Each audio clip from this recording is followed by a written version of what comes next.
En ce moment, les unités de la police nationale font face à un fléau qui prend une ampleur inquiétante, les délits de fuite. Des conducteurs prêts à tout pour échapper à la sanction.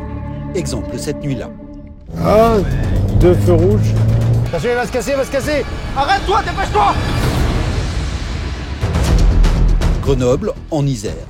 Ce soir-là, Yvan, ce major de 66 ans et son collègue Jean-Vincent, 48 ans, vont vivre une soirée agitée. Allez, ça roule. Avec 46 ans de carrière derrière lui, Yvan est imbattable pour repérer les délinquants de la route. Rapidement, au cours de la patrouille, son œil aiguisé repère au loin une voiture à la conduite dangereuse. Ah, 2 feux rouges. Il a grillé 2 feux.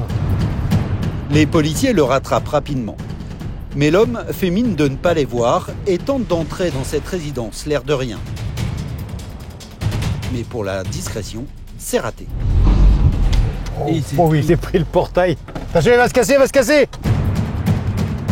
L'homme n'a manifestement pas la conscience tranquille. Jean-Vincent se lance à sa poursuite. Arrête-toi, dépêche-toi. Il le voit escalader ce balcon et entrer par la fenêtre dans cet appartement. Mais il ne compte pas le laisser filer aussi facilement. T'as un badge ou pas? Il entre dans le bâtiment en même temps que ces deux jeunes. Ouais, là, on va rentrer parce qu'il est rentré dans un appart. Comme à chaque fois, Jean-Vincent et Yvan se demandent sur qui ils vont tomber derrière la porte de cet appartement.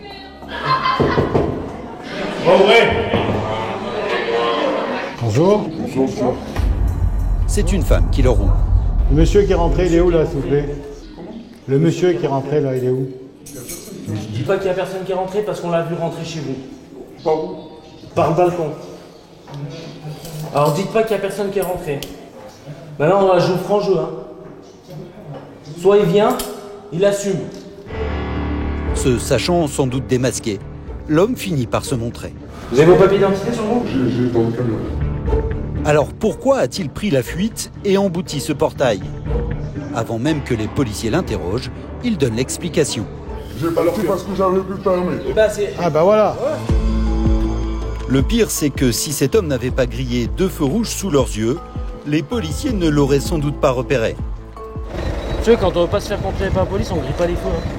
Bon alors pourquoi vous avez grillé les feux? J'ai créé parce que ma femme m'a appelé pour qu'il porte ma fille à l'hôpital. D'accord. J'ai Et votre femme, elle peut pas appeler les pompiers? C'est quand même mieux d'appeler les pompiers, non? Que vous?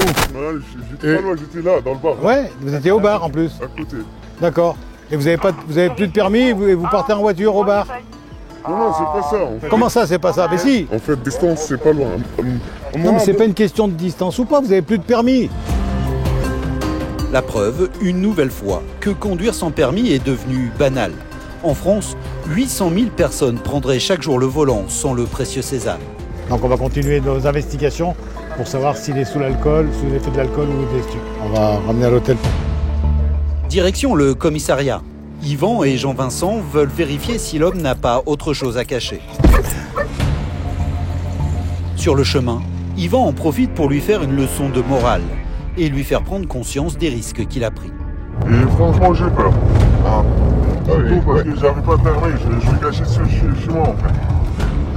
En plus, si c'est vraiment pour aller chercher votre fille qu'il faut l'amener à l'hôpital, vous franchissez des feux rouges, vous risquez d'avoir un accident et finalement votre fille, vous l'amenez pas à l'hôpital. Les tests d'alcoolémie et de stupéfiants s'avéreront négatifs. Et l'homme réalise enfin son coup de folie. En plus, j'ai fait une erreur. Connerie que je l'ai fait, t'assumes. En fait, j'ai peur de le faire. Franchement, j'ai pas l'habitude de faire ça, de faire n'importe quoi. J'ai jamais fait une erreur, ça fait 6 ans là, en France.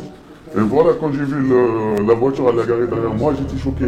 J'ai perdu l'équilibre en fait. De nationalité tunisienne, l'homme n'a pas fait valider son permis en France comme il aurait dû. Il est donc considéré comme conducteur sans permis. J'espère que ça vous servira de leçon. Et puis si vous partez au bled comme vous dites, revenez avec votre permis et faites-le valider. Oh, je vais le faire, direct. L'homme écopera d'une amende de 640 € pour conduite sans permis. Si on le laisse repartir comme ça en disant bah, écoutez, ne recommencez pas la prochaine fois, je pense pas que ça serve de leçon. On peut pas être indulgent. Il s'arrête, il part en courant, on sait pas sur qui on aurait pu tomber. Quoi. Vous avez raison. Voilà. Il devra aussi payer les réparations de sa voiture, une soirée qui finit par coûter cher.